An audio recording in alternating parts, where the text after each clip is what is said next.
In this video, we'll show you how to create and use account tags in Premier to help optimize your reporting.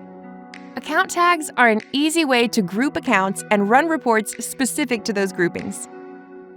To get started, just select Billing from the Premier homepage, then select the Bills page. From here, simply go to the Tags option to either apply new tags or manage existing tags. Let's take a look.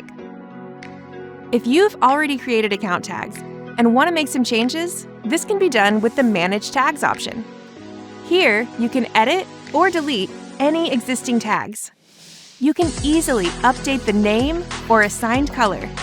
Then be sure to save the changes. If you want to add a new tag, you'll first need to choose which bills you want to tag.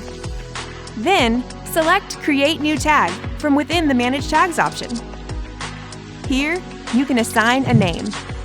This can be used for marking accounts with unexpected charges or simply naming the department, location, or city.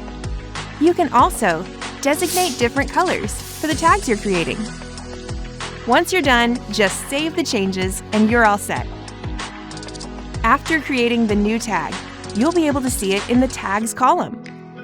You can also find it in the View By dropdown. From there, you can choose to view and run reports based on that account tag. That's it for this tutorial.